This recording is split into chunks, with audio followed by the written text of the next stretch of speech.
Hello दोस्तों, नमस्कार।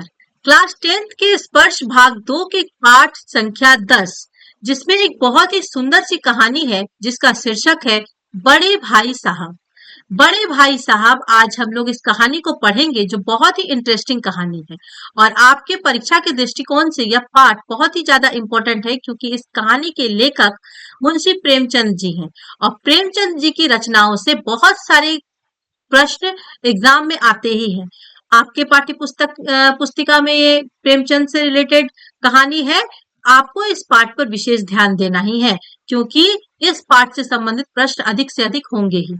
दोस्तों, बड़े भाई साहब, यहाँ पर इस कहानी में बड़े भाई के बारे में बताया गया है और क्या बताया गया है यह हम लोग जानेंगे इस कहानी को पढ़कर। लेकिन एक बात मैं आपको बता देती हूँ, कई बार हमारे समाज की यह धारणा है कि बड़े हैं उन्हें सम्मान मिलना चाहिए। ये एक धारणा तो ठीक है कि बड़े हैं उन्हें सम्मान मिलना ही चाहिए, लेकिन सम्मान जन्म का अधिकारी नहीं है बल्कि कर्म का अधिकारी है। बड़े होने के साथ साथ बड़प्पन होना भी बहुत जरूरी है। यदि कोई बड़ा है और उसके अंदर बड़े वाला गुण नहीं है तो उसे सम्मान नहीं मिलता है। इसी संबंध में एक दोहा भी है, बड़ा हुआ तो क्या हुआ जैसे पेड़ खजूर, पंछी को छाया नहीं, पंथी को छाया नहीं, फल लागत अति दूर। बड़े भाई साहब इस कहानी के लेखक मुंशी प्रेमचंद जी हैं और दोस्तों, इस कहानी को पढ़ने से पहले यह बहुत जरूरी होगा कि पहले हम लोग इस कहानी के लेखक मुंशी प्रेमचंद जी के बारे में थोड़ा सा जान ले, क्योंकि उनसे संबंधित प्रश्न भी आपको एग्जाम में आ सकते हैं। दोस्तों, ये हमारे मुंशी प्रेमचंद जी हैं। आप इनकी पिक्चर देख पा रहे हैं। मुंशी प्रेमचंद जी का जन्म 13 जुलाई 1880 ईस्वी को बनारस के करीब लम्ही गांव में धनपत राय इनके बचपन का नाम था।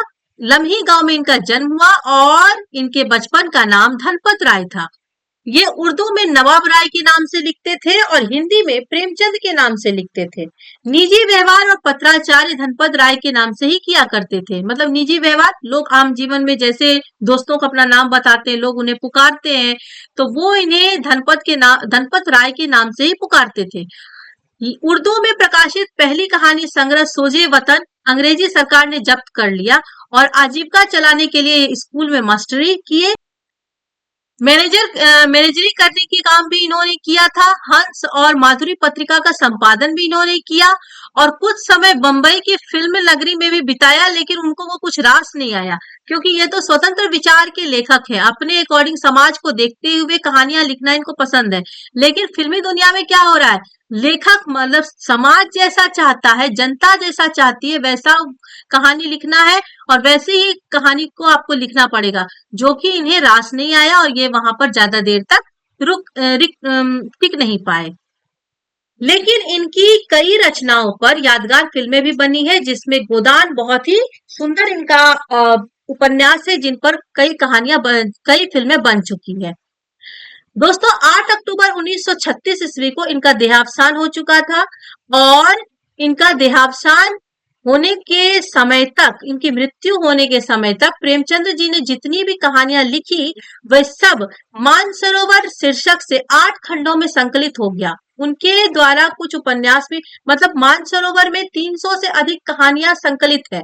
मानसरोवर 8 भाग में बटी हुई है और उसमें लगभग 300 से अधिक कहानियों को संकलित किया गया है। और इनके द्वारा जो प्रमुख उपन्यास है उसमें गोदान, गबन, प्रेमाश्रम, सेवा सदन, निर्मला, कर्मभूमि, रंगभूमि, कायाकल्प, प्रतिज्ञा, मंगलसूत्र। दोस्तों, मंगलसूत्र इनका अपूर्ण उपन्यास रहा क्योंकि उसे लिखते हुए ही इनकी मृत्यु हो गई, तो वह इसे पूरा नहीं कर पाए। तो यह था दोस्तों हमारा लेखक परिचय। अब इनके द्वारा रचित जो इस कहानी में, इस पाठ में जो कहानी है बड़े भाई साहब, अब हम लोग उसे पढ़ेंगे। दोस्तों, पाठ को शुरू करने से पहले पाठ प्रवेश को देख लेना जरूरी है क्योंकि वह एक तरीके से पाठ की झांकी है। आपको यह पढ़कर पता चल जाएगा कि उस पाठ में है क्या। लेखक कहते हैं कि जब हम छोटे रहते हैं तब हमें बहुत तरीके से टोकने को सुनने को मिलता है, बहुत तरीके से बड़े की रुकावट सुनने को मिलती है कि तुम अभी छोटे हो, इस काम में हाथ मत डालो, इस चीज को छुओ मत। और यह सुनते हुए कई बार बच्चों के मन में आता है कि काश हम बड़े होते तो हमें कोई इस तरह से बार बार टोकता नहीं। लेकिन लेखक कहते हैं कि आप इस भुलावे में मत रहिए, बड़े होने से कोई अधिकार नहीं मिलता है, बल्कि उसी उम्र के और लड़के बेधड़क करते रहते हैं। लेकिन आपके घर में यदि कोई आपसे बड़ा है तो वो सारे अधिकार उसे मिलेंगे, आप सब दिन छोटे के छोटे ही रह जाएंगे। तो प्रस्तुत पाठ में एक बड़े भाई साहब हैं जो है तो छोटे ही, लेकिन घर में उनसे छोटा एक और भाई है। तो उससे उम्र में केवल कुछ साल बड़ा होने के कारण उसकी बड़ी बड़ी अपेक्षाएं रहती है। मतलब छोटे भाई से वो कुछ ही दिन का बड़ा है, लेकिन वो बड़ा है तो उसे छोटे भाई से बहुत ज्यादा ही उम्मीद रहती है कि वो मेरे सारे काम कर देगा, जो हम कहेंगे वही सुनेगा। बड़े होने के नाते वह खुदा भी वही है। बड़े भाई होने के नाते वो चाहते हैं कि वो जो कुछ भी करे वो छोटे भाई के लिए एक मिसाल का काम करे, मतलब वो बड़े भाई को ही अपना भगवान मान ले, उसी के नक्शे कदम पर चले।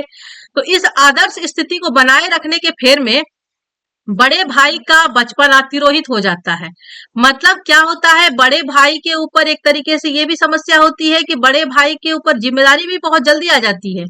और बड़े भाई अब के अंदर यह भी समस्या रहती है कि वह अपने अकॉर्डिंग छोटे भाई को चल, मतलब छोटे भाई से कोई गलती हुई तो भी बड़े भाई के ऊपर ही दोष आ जाता है कि तुम गलत कर रहे हो, वही देखकर वो सीख रहा है। और कई बार ऐसा होता है कि बड़े भाई को अधिक अधिकार मिल जाने से उसके अंदर गुमान की भावना भी आ जाती है। तो दोनों ही तरीके से उसके लिए समस्या है। अगर वो अच्छा करे तो जरूरत से ज्यादा उसके ऊपर जिम्मेदारी आ जाती है, छोटे भाई बहन यदि कुछ गलती करे तो भी उसे दोष दे दिया जाता है। अब इस चीज को हम लोग समझेंगे कि बड़े भाई को और कितने तरह की समस्याओं से गुजरना पड़ता है। लेखक कहते हैं कि मेरे भाई साहब मुझसे 5 साल बड़े, लेकिन केवल 3 दर्जे आगे। उन्होंने भी उसी उम्र में पढ़ना शुरू किया था जब मैंने शुरू किया। मतलब बड़े भाई साहब 5 साल बड़े हैं तो 5 क्लास उनको मेरे से आगे होना चाहिए, तो वो केवल 3 दर्जे ही मेरे से आगे हैं, मतलब 3 क्लास ही मेरे से आगे हैं। और उन्होंने भी उसी उम्र में पढ़ना शुरू किया जिस उम्र में मैं पढ़ना शुरू किया। लेकिन तालीम जैसे महत्व के मामले में वह जल्दबाजी से काम लेना पसंद नहीं करते हैं। मतलब तालीम शिक्षा के मामले में वो जल्दबाजी का काम नहीं लेते हैं, एक ही क्लास में वो 2 बार रुक जाना पसंद करते हैं। इस भवन की बुनियाद खूब मजबूत डालना चाहते हैं। मतलब वो स्टार्टिंग से ही किसी क्लास में, पहली क्लास में 2 साल रुक गए, दूसरी क्लास में भी 2 साल रुक गए, तो उन्होंने यहाँ पे व्यंग किया कि वो जो भवन की बुनियाद है उसे वो खूब मजबूती से डालना चाहते थे, जिस पर आलिशान महल बन सके। तो आगे की पढ़ाई काफी आगे जाएगी और नीचे वाली जो क्लास है उसमें तुमने काफी समय बिता दिया तो पूरी मजबूत बनी हुई है। ये एक तरीके से व्यंग है। 1 साल का काम 2 साल में करते थे, कभी कभी 3 साल भी लग जाते थे। बुनियाद ही अगर पुख्ता ना हो तो मकान कैसे पायदार बने। मैं छोटा था, वह बड़े थे। मेरी उम्र 9 साल की थी, वह 14 साल के थे। उन्होंने मेरी तंबी और निगरानी का पूरा और जन्मसिद्ध अधिकार था। मतलब उन्हें पूरी जिम्मेदारी थी, उनके पूरा अधिकार था कि वो हर समय मेरी निगरानी करे और मुझे आदेश देते रहे। और मेरी शालीनता इसी में थी कि मैं उनके हुक्म को कानून समझूं, कि बड़े भाई ने जो कहा है उसके हुक्म को मानना है।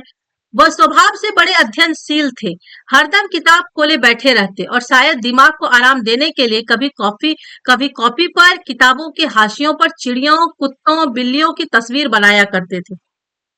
दोस्तों यह सब आप लोगों ने भी किया होगा कि पढ़ते पढ़ते कभी पढ़ने का मन नहीं किया तो गार्जियंस के कारण, उनके भय के कारण उठने की हिम्मत नहीं है तो कॉपी पर, किताबों पर कुछ पिक्चर बनाने लग गए।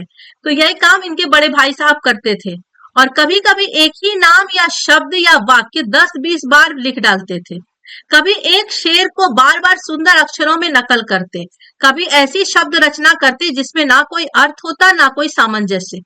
तो मसलन एक बार उनकी कॉपी पर मेरी यह इबादत देखी, मतलब उनकी नजर पड़ी उनकी कॉपी पर। स्पेशल अमीना, भाइयों भाइयों, दरअसल भाई भाई, ये सारे शब्द उन्होंने बार बार लिखे हुए थे। राधे श्याम, श्रीयुत राधे श्याम, 1 घंटे तक। इसके बाद एक आदमी का चेहरा बना हुआ था। मतलब वो कॉपी पर समय काट रहे थे, एक ही शब्द को कई बार लिख रहे थे और इसके बाद एक आदमी का चेहरा भी बना रहे थे। तो मैंने बहुत चेष्टा की कि इस पहेली का कोई अर्थ निकालूं कि उन्होंने लिखा क्या है, लेकिन वो असफल रहे, उनको कुछ भी समझ में नहीं आया। लेकिन ये बड़े भाई साहब हैं, हर समय हुक्म देने का अधिकार रखते हैं, लेकिन उन्हें उनसे पूछने का साहस ना हुआ। वह 9वीं जमात में थे, मैं 5वीं। वो मेरे से सीनियर है, मेरे बड़े भाई साहब है। उनकी रचनाओं को समझना मेरे लिए छोटा मुंह बड़ी बात होगी। उन्होंने जो अपनी कॉपी में बार बार एक ही शब्दों को बार बार लिखा, उन्होंने क्या लिखा है इसे मैं नहीं समझ सकता, क्योंकि वो 9वीं क्लास में है। जमात मतलब कक्षा, वो 9वीं कक्षा में है और मैं 5वीं। तो मेरे से बहुत सीनियर है और उनकी रचनाओं को समझना मेरे लिए छोटी मुंह बड़ी बात थी। मतलब मैं उनकी रचनाओं को नहीं समझ सकता था। लेखक आगे कहते हैं कि मेरा जी पढ़ने में बिल्कुल ना लगता था। 1 घंटे भी किताब लेकर बैठना पहाड़ सा लगता था। पहाड़ सा लगना मतलब बहुत कठिन लगना, एक मुहावरा है। मौका पाते ही हॉस्टल से निकलकर मैदान में आ जाता और कभी कंकरियां उछालता, कभी कागज की तितलियां उड़ाता, कभी कोई साथी मिल गया तो पूछना ही क्या, मतलब उसके साथ कहीं निकल गए, घूमे फिरे, मस्ती किए, खेले कूदे और इसी में समय काट दिए। कभी चार दीवारी पर चढ़कर नीचे कूद रहे हैं, कभी फाटक पर सवार उससे आगे पीछे चलाते हुए मोटर कार का आनंद उठा रहे हैं। लेकिन कमरे में आते ही भाई साहब का वो रौद्र रूप मतलब क्रोध वाला रूप, वो देखकर हमारे प्राण सूख जाते। उनका पहला सवाल यह होता था, कहाँ थे? हमेशा यही सवाल इसी ध्वनि में हमेशा पूछा जाता था और इसका जवाब मेरे पास केवल क्या था? मौन। मतलब वो सवाल का जवाब नहीं दे पाते थे। ना जाने मेरे मुंह से यह बात क्यों ना निकलती कि जरा बाहर खेल रहा था। मेरा मौन कह देता था कि मुझे अपना अपराध स्वीकार है और भाई साहब के लिए उसके सिवा और कोई इलाज ना था। स्नेह और रोज से मिले हुए शब्दों से मेरा सत्कार करे, मतलब बड़े भाई की तरह थोड़ा स्नेह से समझा दिया। इस तरह से पढ़ाई छोड़कर भागा ना करो, ज्यादा खेल पे समय मत दिया करो, और गुस्सा भी कर देते थे बड़े भाई की तरह। इस तरह अंग्रेजी पढ़ोगे तो जिंदगी भर पढ़ते रहोगे। एक हर्फ ना आएगा, मतलब एक शब्द भी उसके नहीं आने वाले हैं। अंग्रेजी पढ़ना कोई हंसी खेल नहीं है, जो चाहे पढ़ ले। नहीं, ऐरा गैरा नत्थु खेरा सभी अंग्रेजी के विद्वान हो जाते हैं। अब ये खुद कह रहे हैं कि ऐरा गैरा नत्थु खेरा मतलब कमजोर से कमजोर बच्चा भी अंग्रेजी सीख लेता है। तो अंग्रेजी सीखना कौन सी बड़ी बात है। यहाँ रात दिन आंखें फोड़नी पड़ती है और खून जलाना पड़ता है, तब कहीं जय विद्या आती है। और आती क्या है या कहने को आ जाती है। अगर शुद्ध में सीखने की बात हो तो बड़े बड़े विद्वान भी शुद्ध अंग्रेजी नहीं लिख सकते, बोलना तो दूर रहा। और मैं कहता हूँ तुम कितने घोंघा हो, मतलब तुम कितने बड़े बुद्धू हो कि मुझे देखकर ये सबक नहीं लेते। मैं कितना मेहनत करता हूँ यह तुम अपनी आंखों से देखते हो। अगर नहीं देखते तो यह तुम्हारी आंखों का कसूर है, तुम्हारी बुद्धि का कसूर है। इतनी मेले तमाशे होते हैं, मुझे तुमने कभी देखने जाते देखा? रोज ही क्रिकेट और हॉकी मैच होते हैं, मैं पास नहीं फटकता, हमेशा पढ़ता रहता हूँ। उस पर भी तुम एक एक दर्जे में दो दो तीन तीन साल पढ़ा रहता, उस पर भी एक एक दर्जे में दो दो तीन तीन साल पढ़ा रहता हूँ। फिर भी तुम कैसे आशा करते हो कि तुम यूं खेल कूद में वक्त गवा कर पास हो जाओगे। यह उनके बड़े भाई साहब का कथन है कि मैं रात दिन अपनी आंखें फोड़ता हूँ, खून जलाता हूँ, इतनी मेहनत करता हूँ, फिर भी क्या विद्या मिलती है? बड़े बड़े विद्वान भी सही से अंग्रेजी नहीं सीख पाते हैं, तुम कौन हो बुद्धि कहीं के, तुम्हें कि कौन सी बुद्धि हुई है जो तुम सीख लोगे। मैं कितना दिन रात मेहनत करता हूँ, कहीं खेलने नहीं जाता हूँ, क्रिकेट हॉकी मैच नहीं खेलता हूँ, कोई मैच खेल रहा हूँ तो उसके पास नहीं फटकता हूँ, हमेशा पढ़ते रहता हूँ। फिर भी मैं एक एक दर्जे में दो दो तीन तीन साल पढ़ा रहता हूँ। तो तुम जो दिन रात इतना खेलने में लगे हुए हो, तुम कैसे आशा करते हो कि तुम पास कर जाओगे? तुम कैसे समझते हो कि एक क्लास में एक ही साल रहकर तुम आगे निकल जाओगे? ये सारी बातें बड़े भाई ने कहा। और अगर वो कहते हैं अगर तुम्हें इस तरह अपनी उम्र गंवानी है तो बेहतर है घर चले जाओ और मजे से गुल्ली डंडा खेलो। दादा की गाड़ी कमाई के रुपए क्यों बर्बाद करते हो? मतलब दादा मतलब उनके पिताजी, उनकी कमाई वहां पर पैसे वो हर साल भेज रहे हैं पढ़ाने में, तो कह रहे हैं इनके पैसे को क्यों बर्बाद कर रहे हो, आराम से जाकर खेलो। बड़े भाई की तरह ये उनका भाषण हमेशा प्रेमचंद को मिलता। मैं यह लताड़ सुनकर आंसू बहाने लगता। जवाब ही क्या था, अपराध तो मैंने किया, लताड़ कौन सहे। मतलब अपराध जब मैंने किया है तो लताड़न भी डांट भी मुझे ही खानी पड़ेगी। भाई साहब उपदेश की कला में निपुण थे, ऐसी ऐसी लगती बातें कहते, ऐसे ऐसे सुक्ति बांध चलाते कि मेरे जिगर के टुकड़े टुकड़े हो जाते। मतलब उनके हृदय को छलनी कर देने वाली वो बातें मुंह से निकालते थे और हिम्मत टूट जाती थी। इस तरह जान तोड़कर मेहनत करने की शक्ति मैं अपने अंदर ना पाता था। और उस निराशा में जरा देर के लिए मैं सोचने लगता, क्यों ना घर चला जाऊं, जो काम मेरे बूते के बाहर है उसमें हाथ डालकर क्यों अपनी जिंदगी खराब करूं। मुझे अपना मूर्ख रहना ही मंजूर था, लेकिन इतनी मेहनत तो मुझसे तो होने वाला नहीं था, मैं इसके चक्कर में नहीं पड़ने वाला था। लेकिन घंटे दो घंटे के बाद निराशा के बादल फट जाते और मैं इरादा करता कि आगे से खूब जी लगाकर पढ़ूंगा। चटपट एक टाइम टेबल बना लेता डालता, बिना पहले से नक्शा बनाए कोई स्कीम तैयार किए काम कैसे शुरू करूं। टाइम टेबल में खेलकूद की मत बिल्कुल उड़ जाती थी। प्रातःकाल 6 बजे उठना, मुंह हाथ धो नाश्ता कर पढ़ने बैठ जाना। दोस्तों, यह आप लोगों के साथ भी हुआ होगा कि बचपन में छोटे में जब आप लोगों को कोई डांटता होगा पढ़ाई पर ध्यान नहीं देने के कारण, तो आपके अंदर एक जोश तुरंत आ जाता होगा, नहीं कल से पढ़ेंगे। तुरंत आप अपनी टाइम टेबल रेडी करते होंगे, किस टाइम पढ़ने बैठेंगे, इतनी देर तक पढ़ेंगे। 1 से 2 दिन तक आपका वो चलता था, उसके बाद से फिर वही हाल, पुनर्मुस्को भवा, मतलब फिर से पुराने जैसी हरकतें आप करने लगते। लेखक कहते हैं कि प्रातःकाल वो 6 बजे उठते, मुंह हाथ धोकर नाश्ता कर फिर पढ़ने बैठ जाते थे। 6 से 8 तक अंग्रेजी, 8 से 9 तक का हिसाब आगे के सब्जेक्ट का था, 9 से 9:30 तक इतिहास, फिर भोजन और स्कूल। 3:30 बजे स्कूल से वापस होकर आधा घंटा आराम, 4 से 5 तक भूगोल, 5 से 6 तक ग्रामर, आधा घंटा हॉस्टल के सामने ही टहलना, 6:30 से 7 तक अंग्रेजी कॉम्पोजिशन, फिर भोजन करके 8 से 9 तक अनुवाद, 9 से 10 तक हिंदी, 10 से 11 तक विविध विषय और फिर विश्राम। मगर टाइम टेबल बना लेना एक बात है और उस पर अमल करना तो दूसरी बात। पहले ही दिन उसकी अवहेलना शुरू हो जाती। मैदान की वह सुखद खुशहाली, हवा के हल्के हल्के झोंके, फुटबॉल की वह उछल कूद, कबड्डी के वह दाव घात, वॉलीबॉल की वह तेजी और फुर्ती मुझे अज्ञात और अनिवार्य रूप से खींच ले जाती थी। और वहां जाते ही मैं सब कुछ भूल जाता कि मैंने क्या टाइम टेबल बनाए हैं, मुझे कैसे पढ़ना है, कोई चीज का ध्यान नहीं, बस खेलने में लग जाता। और वह जानलेवा टाइम टेबल, वह आंख फोड़ पुस्तकें, किसी की याद न रहती और भाई साहब की नसीहत और फजीहत का अवसर मिल जाता। और भाई साहब को फिर से क्या होता था, नसीहत और फजीहत देने का अवसर मिल जाता। मैं उनके साय से भागता, उनकी आंखों से दूर रहने की चेष्टा करता, कमरे में इस तरह दबे पांव आता कि उन्हें खबर ना हो। उनकी नजर मेरी ओर उठी और मेरे प्राण निकले। हमेशा सिर पर एक नंगी तलवार सी लटकती मालूम होती, फिर भी जैसे मौत और विपद के बीच भी आदमी मोह और माया के बंधन में जकड़ा रहता है। मैं फटकार और घुड़कियां खाकर भी खेल कूद का तिरस्कार ना कर सकता था। मैं डांट खाके मार खाके भी मैं खेल कूद नहीं छोड़ सकता था। अगला भाग में उन्होंने कहा है, सालाना इम्तिहान हुआ, बड़े भाई फेल हो गए और मैं पास हो गया। मतलब फिर से वार्षिक एग्जाम हुई, एनुअल एग्जाम, और उसमें फिर से बड़े भाई साहब फेल हो गए जो दिन रात पढ़ने की करते थे या पढ़ने का ढोंग करते थे, इसके बारे में कुछ कहा नहीं जा सकता है। लेकिन प्रेमचंद पास हो गए और दर्जे में प्रथम आए। मेरे और उनके बीच में केवल 2 साल का अंतर रह गया। जी में आया, भाई साहब को आड़े हाथों ली। आपकी वह घोर तपस्या कहाँ गई? ये इस तरीके से सोच रहे थे कि मैं प्रश्न करूं उनके पास जाकर कि आपकी वो घोर तपस्या कहाँ गई? दिन रात जो पढ़ने में लगे रहते थे, आखिर वो तपस्या आपकी कहाँ गई? मुझे देखिए, मजे से खेलता भी रहा और दर्जे में अव्वल भी हूँ।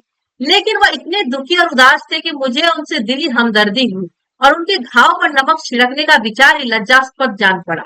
दोस्तों, यह एक बड़ा फैक्ट बात है कि दिन भर बुक लेकर बैठना और बुक पर से ध्यान देने के बजाय इधर उधर ताकना, ये कोई पढ़ाई का माध्यम नहीं है, ये कोई पढ़ाई का तरीका नहीं है।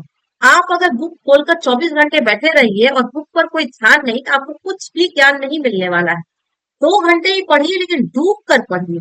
कोई दूसरा उस समय आपको हिम्मत ना कर पाए उठाने का या छेड़ने का, तो ही आप जाकर ज्ञान हासिल कर पाएंगे। ये महोदय खेल कूद किसी भी चीज में ध्यान ना लगाकर वो किताब कॉपी लेकर बैठ जाते थे हर समय, और उस पर एक ही शब्द को बार बार लिख रहे हैं, बिना मतलब की पिक्चर बना रहे हैं, तो क्या उससे ज्ञान मिलेगा? उससे ज्ञान नहीं मिलेगा। बड़े भाई हैं जन्म के कारण, लेकिन उसका वो रौब दिखाते रहते हैं, तो उससे उनको सम्मान नहीं मिलेगा। सम्मान पाने के लिए उस लायक काम करना पड़ता है। वही प्रेमचंद मन से खेल रहे हैं और मन से पढ़ाई भी कर रहे हैं, तो क्या हो रहा है, दर्जे में अव्वल आ रहे हैं। लेकिन वह इतने दुखी थे, उदास थे कि प्रेमचंद के मन में आया था पहले कि मैं जाकर पूछूं कि आप जो इतनी घोर तपस्या कर रहे थे उसका फल क्या मिला। लेकिन वो उस दिन तो बहुत उदास थे, बहुत दुखी थे, इसलिए उन्होंने उनको जाकर प्रश्न पूछना सही नहीं समझा, उनको खुद लज्जा आने लगी। हाँ, अब मुझे अपने ऊपर कुछ अभिमान हुआ और आत्मसम्मान भी बढ़ा।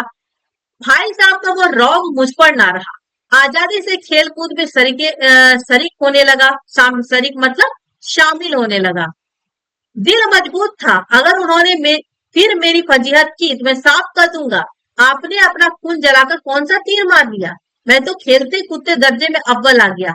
जबान से यह हेकड़ी जताने का साहस ना होने पर भी मेरा रंग ढंग साफ जाहिर होता था कि भाई साहब का वह आतंक अब मुझ पर और नहीं रहा। भाई साहब के इस विविष्टा का लिया और उन्होंने सहज बुद्धि से बड़ी तीव्र थी। मतलब भाई साहब जो ये प्रेमचंद का रूप बदला उसको उन्होंने भाप लिया था। भाप लिया था का अर्थ होता है समझ लिया था कि ये अब मुझ पर भी तेवर दिखा सकता है और अगर इस पर अब यदि मैंने डांट फटकार से काम लेने की कोशिश की तो यह मुझे जवाब दे सकता है। और उनकी जो सहज बुद्धि थी वो बहुत तीव्र थी। मतलब बड़े भाई तो है, उम्र के अकॉर्डिंग अनुभव तो अपने आप आता चला जाता है, तो वो बहुत तीव्र बुद्धि का इस मामले में था। और एक दिन जब मैं भोर का सारा समय गुल्ली डंडे की भेंट करके ठीक भोजन के समय लौटा तो भाई साहब ने मानो तलवार खींच ली और मुझ पर टूट पड़े। देखता हूँ इस साल पास हो गए और दर्जे में अव्वल आ गए तो तुम्हें दिमाग हो गया है। मगर भाईजान, घमंड तो बड़े बड़े का नहीं रहा, तुम्हारी क्या हस्ती है। इतिहास में रावण का हाल तो पढ़ा ही होगा, उसके चरित्र से तुमने कौन सा उपदेश लिया, या यूं ही पढ़ गए। महज इम्तिहान पास कर लेना कोई चीज नहीं। यहाँ पर क्या हो रहा है, भाई साहब का तो नेचर है छोटे भाई पर शासन करना ही है। भले खुद किसी काम के नहीं है, पढ़ाई में अव्वल नहीं है, लेकिन बावजूद इसके छोटे भाई पर उनको राज करना है। तो छोटे भाई एकदम गुल्ली डंडा कच्चे से खेल कर वापस आए थे भोजन के समय, तो इन्होंने डंडा खींचकर उनके पीछे चल दिया और पूरा झाड़न दे रहे हैं कि तुम्हें तुम्हारे दिमाग नहीं है, तुम्हारे पास कुछ समझ नहीं है, तुम दर्जे में अव्वल आए हो तो तुम्हें घमंड हो गया है। पर इतना घमंड रखकर तुम क्या करोगे, तुम्हारी हस्ती ही क्या है, तुम्हारी हैसियत ही क्या है। इसलिए तुमने रावण की कहानी तो पढ़ी, घमंड तो उसका भी नहीं रहा, तो तुमने उसके चरित्र से क्या शिक्षा लिया, या बस पढ़ लिए हो गया। इम्तिहान पास कर लेना कोई बहुत बड़ी चीज नहीं है, असली चीज क्या है वह तुम जानो। बड़े भाई साहब कहते हैं असली चीज है बुद्धि का विकास। जो कुछ पढ़ो उसका अभिप्राय समझो। रावण भूमंडल का स्वामी था, ऐसे राजाओं को चक्रवर्ती कहते हैं। आजकल अंग्रेजों के राज्य का विस्तार बहुत बढ़ा हुआ है, पर इन्हें चक्रवर्ती नहीं कह सकते। संसार में अनेक राष्ट्र अंग्रेजों का आधिपत्य स्वीकार नहीं करते, बिल्कुल स्वाधीन है। रावण चक्रवर्ती राजा था, संसार के सभी महीप उसे कर देते थे। बड़े बड़े देवता उसकी गुलामी करते थे, आग और पानी के देवता भी उसके दास थे। मगर उसका अंत क्या हुआ, घमंड ने उसका नाम निशान तक मिटा दिया। कोई उसे एक चुल्लू पानी देने वाला भी ना बचा। आदमी और जो कुकर्म चाहे करे, पर अभिमान ना करे, इतराए नहीं। अभिमान किया और दिन दुनिया दोनों से गया। शैतान का हाल भी पढ़ा ही होगा। उसे यह अभिमान हुआ था कि ईश्वर का उससे बढ़कर सच्चा भक्त कोई है ही नहीं। अंत में यह हुआ कि स्वर्ग से नरक में ढकेल दिया गया। शाहरुख ने भी एक बार अहंकार किया था, भीख मांग मांग कर मर गया। तुमने तो अभी केवल एक दर्जा पास किया है और अभी से तुम्हारा सिर फिर गया। तब तो तुम आगे पढ़ चुके। यह समझ लो कि तुम अपनी मेहनत से नहीं पास हुए। अंधे के हाथ बटेर लग गई, मगर बटेर केवल एक बार हाथ लग सकती है, बार बार नहीं लग सकती है। मतलब उनके भाई पूरी तरह से लेक्चरर बन के, महान विद्वान बनकर उनको लेक्चर दे रहे हैं कि तुम इतना अभिमानी बनो मत, तुम पास हुए नहीं हो, अव्वल हुए नहीं हो, ये अव्वल तुम्हारे हाथों लग गई है, लेकिन ये बार बार लगेगी इसकी कोई गारंटी नहीं है। इतना वो लेक्चर अपने छोटे भाई के सामने में दे रहे हैं, क्योंकि बड़े भाई हैं तो उनको शासन करना ही है। खुद पास हो ना हो, बड़े छोटे भाई चाहे कितना भी आगे बढ़े, उससे उनको मतलब नहीं है। बस उनको केवल इतना पता है कि मैं बड़ा भाई हूं तो मुझे उपदेश देने का अधिकार है। बड़े भाई साहब आगे कहते हैं, कभी कभी गुल्ली डंडे में अंधा चोट निशाना पड़ जाता है। अंधा चोट निशाना मतलब अचानक से खूब दूर निशाना लग जाता है, लेकिन इससे कोई सफल खिलाड़ी नहीं हो जाता है। सफल खिलाड़ी वह है जिसका कोई निशाना खाली ना जाए। मेरे फेल होने पर तो मत जाओ, मेरे दर्जे में जब आओगे तो दांतों पसीना आ जाएगा।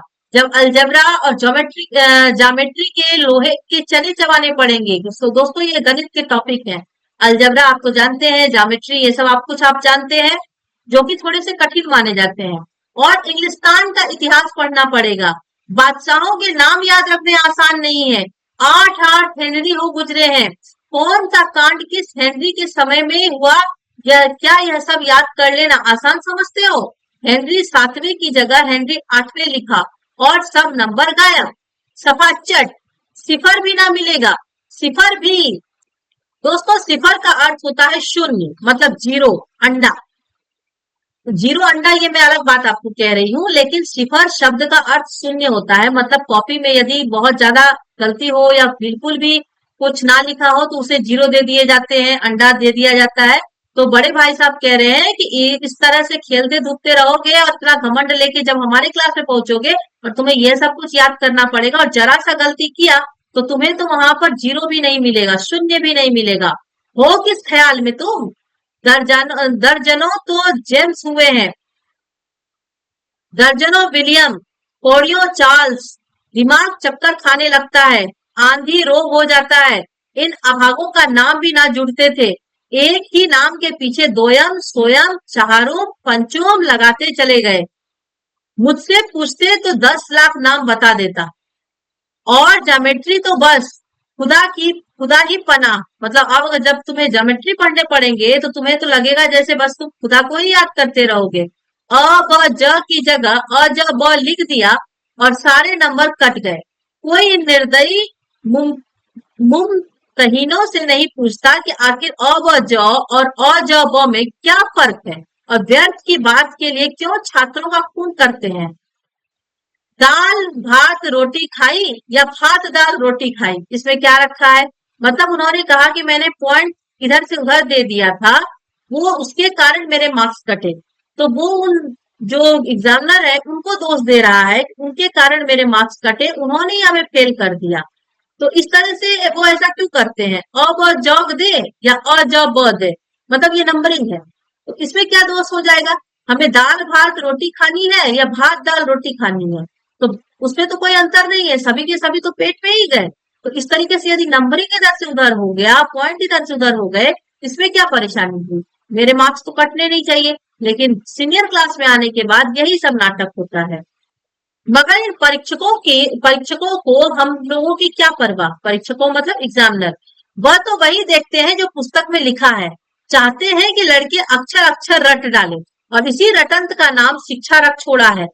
और आखिर इन बेसिर पैर की बातों के पढ़ने के फायदे क्या है, यह मैंने आज तक नहीं समझ पा रहा हूँ। इस रेखा पर वह लंब गिरा दो तो आधार लंब से दुगुना होगा। पूछिए इससे प्रयोजन, मतलब इसको बनाने का क्या जरूरत है, कारण क्या है ये बनाने का? दुगुना नहीं चौगुना हो जाए या आधा ही रहे, मेरी बला से। लेकिन परीक्षा में पास होना है तो यह सब खुरापात याद करनी पड़ेगी। मतलब ये रेखीय गणित की बात हो रही है, इसके जो नियम बनाए गए हैं उसका क्या जरूरत है बनाने का?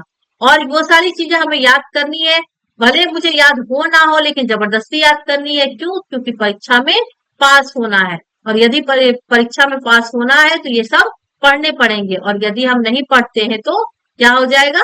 हम फेल हो जाएंगे। मास्टर लोग कह देते हैं समय की पाबंदी पर एक निबंध लिखो, और निबंध लिखने की भी क्या शर्त? जो 4 पन्नों से कम ना। अब आप कॉपी सामने खोले, कलम हाथ में लिए, उनके नाम को रोइए। कौन नहीं जानता कि समय की पाबंदी बहुत अच्छी बात है, इससे आदमी के जीवन में संयम आ जाता है, दूसरों का उस पर स्नेह होने लगता है और उसके कारोबार में उन्नति होती है। लेकिन इस जरा सी बात पर 4 पन्ने कैसे लिखूं? जो बात एक वाक्य में कही जा सके उसे 4 पन्नों में लिखने की जरूरत क्या है? मैं तो इसे हिमाकत कहता हूँ, मतलब मैं इसे दृढ़ता कहता हूँ कि जबरदस्ती ये शिक्षक लोग बच्चों के ऊपर जुल्म करते हैं। जो चीज ज्यादा की नहीं जा सकती है वो बढ़ा चढ़ाकर करवाने की कोशिश करते हैं। ये बड़े भाई साहब पूरी तरीके से दोष एग्जामिनर के ऊपर, टीचर्स के ऊपर दे रहे हैं। वो खुद कितना पढ़ते हैं इसको वो स्वीकार नहीं कर रहे हैं। यह तो समय की किफायत नहीं बल्कि उसका दुरुपयोग है कि व्यर्थ में किसी बात को ठूस दिया जाए। हम चाहते हैं आदमी को जो कुछ कहना हो चटपट कर दे और अपनी राह ले, मगर नहीं, आपको 4 पन्ने रंगने पड़ेंगे, चाहे जैसे लिखिए, और पन्ने भी पूरे फुल स्केप आकार के। यह छात्रों पर अत्याचार नहीं तो और क्या है? अनर्थ तो यह है कि कहा जाता है संक्षेप में लिखो। समय की पाबंदी पर संक्षेप में एक निबंध लिखो जो 4 पन्नों से कम ना हो। ठीक है, मतलब ये अनर्थ है क्योंकि वहां पर जब निबंध लिखा जाता है तो ये बात वहां लिखी होती है कि संक्षेप में समय की पाबंदी पर आप निबंध लिखिए। उसकी जो शब्द सीमा की जाती है वो 4 पेज की वो लिखना है। तो आपने वहां पर संक्षेप में लिखना है, यह भी लिख दिया, और 4 पन्नों में लिखना है वो भी लिख दिया। तो ये संक्षेप पर लिखने का क्या मतलब है? ये तो पूरी तरह से अनर्थ हो रहा है। संक्षेप में तो 4 पन्ने हुए नहीं, शायद 100-200 पन्ने लिखवाते। तेज भी दौड़िए और धीरे धीरे भी दौड़िए। मतलब वो व्यंग कर रहे हैं बड़े भाई साहब कि इन लोगों के बोलने का तरीका ऐसा है कि आपको बोला जाएगा कि आप तेज दौड़िए और साथ में धीरे धीरे भी दौड़िए। ये व्यंग वाली बातें हैं। है उल्टी बात है या नहीं, बोलो तुम। बालक भी इतनी सी बात समझ सकता है, लेकिन इन अध्यापकों को इतनी तमीज भी नहीं है। उस पर दावा है कि हम अध्यापक हैं। मेरे दर्जे में आओगे लाला तो ये सारे पापड़ बेलने पड़ेंगे, तब आटे दाल का भाव मालूम होगा। मतलब वो छोटे बड़े भाई अपने भाई से कह रहे हैं, छोटे भाई से, कि जब मेरे दर्जे में आओगे ना तब ये सारी चीजें तुम्हें झेलनी पड़ेगी। इन अध्यापकों को इतनी तमीज भी नहीं है कि वो क्या बच्चों को दे, उनकी समझ नहीं है। और जब तुम मेरे दर्जे में आओगे तो ये सारे पापड़ तुम्हें बेलने पड़ेंगे, तब आटा दाल का भाव मालूम होगा। मतलब परेशानी कितनी है उसकी तुम्हें समझ होगी। इस दर्जे में अव्वल आ गए हो तो जमीन पर पांव नहीं रखते, इसलिए मेरा कहना मानिए। लाख फेल हो गया हूँ लेकिन तुमसे बड़ा हूँ। संसार का मुझे तुमसे कहीं ज्यादा अनुभव है। जो कुछ कहता हूँ उसे गिरा बांधिए, नहीं पछताइएगा। स्कूल का समय निकट था। नहीं ईश्वर जाने यह उपदेश माला कब समाप्त होती। अब प्रेमचंद जी कहते हैं इस स्कूल जाने का जो समय है वो एकदम नजदीक था। नहीं तो ये उपदेश देना ये शुरू किए थे, कितने लंबे उपदेश उन्होंने दिए। वो उस समय स्कूल का समय देखकर रुक गए, नहीं तो ये उपदेश माला कब समाप्त होती इसका पता नहीं होता। भोजन आज मुझे निस्वाद सा लग रहा था। जब पास होने पर यह तिरस्कार हो रहा है तो फेल हो जाने पर शायद मेरे तो ये प्राण ही ले लेता। भाई साहब ने अपने दर्जे की पढ़ाई का जो भयंकर चित्र खींचा है उसने मुझे भयभीत कर दिया। स्कूल छोड़कर घर नहीं भागा यही ताजुब है, लेकिन इतने तिरस्कार पर भी पुस्तकों में मेरी अरुचि ज्यों की त्यों बनी रही। मतलब वो अभी भी किताबी कीड़ा बनने को तैयार नहीं है, बस जब मन किया पढ़ने का मन से पढ़ लिया। खेल कूद का कोई अवसर हाथ से ना जाने देता, पढ़ता भी मगर बहुत कम। बस इतना कि रोज टास्क पूरा हो जाए और दर्जे में जलील ना होना पड़े। अपने ऊपर जो विश्वास पैदा हुआ था वह फिर लुप्त हो गया और फिर चोरों का सा जीवन कटने लगा। मतलब वो जो आप पहले अपने दर्जे में अव्वल आए थे, एक आत्मविश्वास उनके अंदर भरा था, लेकिन फिर से ये उपदेश सुनने को मिला, फिर से बड़े भाई का वही हाल हुआ, तो उनको रोज रोज टास्क मिलने लगे, पढ़ाई स्कूल में पढ़ाई हो रही है, होमवर्क किए जा रहे हैं, वो सब करने में भी उनको समय लग रहा था और उनको दर्जे में जलील ना होना पड़े इसलिए पढ़ाई पर पूरा ध्यान देना पड़ रहा था। ऊपर से बड़े भाई साहब का लेक्चर रोज सुनने को मिलता था, तो वो जो आत्मविश्वास उनके अंदर आया था दर्जे में अव्वल होने के कारण, वो फिर से लुप्त हो गया और ये फिर चोरों की तरह जीवन काटने लगे।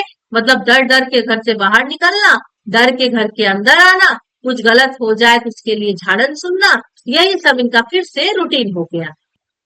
लेखक कहते हैं मैं भी रोने लगा। अपने पास होने की खुशी आधी हो गई। मैं भी फेल हो गया होता तो भाई साहब को इतना दुख ना होता। वो सोचते कि यदि मैं भी फेल हो जाता तो बड़े भाई साहब को इतनी दुख नहीं होती। लेकिन विधि की बात को कौन टाले, विधि को ने निर्धारित कर रखा था कि मुझे अव्वल आना है, तो मैं अव्वल आ गया। मेरे और भाई साहब के बीच में अब केवल एक दर्जे का अंतर रह गया, मतलब वो मात्र एक क्लास पीछे है। मेरे मन में एक कुटिल भावना का उदय हुआ और वो सोचते हैं कि कहीं भाई साहब एक साल और फेल हो जाए तो मैं उनके बराबर हो जाऊं, फिर वह किस आधार पर मेरी फजीहत कर सकेंगे। लेकिन मैंने इस विचार को दिल से बलपूर्वक निकाल डाला। आखिर वह मुझे मेरे हित के विचार से ही तो डांटते हैं। मुझे इस वक्त अप्रिय लगता है अवश्य, मगर यह शायद उनके उपदेशों का ही असर है कि मैं दनादन पास हो जाता हूँ और इतने अच्छे मुझे नंबर मिलते हैं और मैं हर साल अपने क्लास में पास होकर अगले दर्जे में जाता हूँ। ये कहीं ना कहीं उनके उपदेशों का ही असर है। वो मेरे बड़े भाई साहब है, मुझे इतना गंदा उनके बारे में नहीं सोचना चाहिए। अब भाई साहब बहुत कुछ नरम पड़ गए थे। कई बार मुझे डांटने का अवसर पाकर भी उन्होंने धीरज से काम लिया। शायद अब वह खुद समझने लगे थे कि मुझे डांटने का अधिकार उन्हें नहीं रहा, या रहा भी तो बहुत कम। मेरी स्वतंत्रता भी बढ़ी, मैं उनकी सहिष्णुता का अनुचित लाभ उठाने लगा। मुझे कुछ ऐसी धारणा हुई कि मैं तो पास हो ही जाऊंगा, चाहे पढ़ूं या ना पढ़ूं। मेरी तकदीर बलवान है, इसलिए भाई साहब के डर से जो थोड़ा बहुत पढ़ लिया करता था वह भी बंद हुआ। मुझे कनकौवे उड़ाने का नया शौक पैदा हो गया और अब सारा समय पतंगबाजी की भेंट होता था। फिर भी मैं भाई साहब का अदब करता था और उनकी नजर बचाकर कनकोए उड़ाता था। मांझा देना, कन्ने बांधना, पतंग टूर्नामेंट की तैयारियां आदि समस्याएं सब गुप्त रूप से हल की जाती थी। मैं भाई साहब को यह संदेह ना करने देना चाहता था कि उनका सम्मान और लिहाज मेरे नजरों में भी कम हो गया है। एक दिन संध्या समय हॉस्टल से दूर मैं एक कनकवा उड़ा लूटने बेतहाशा दौड़ा जा रहा था।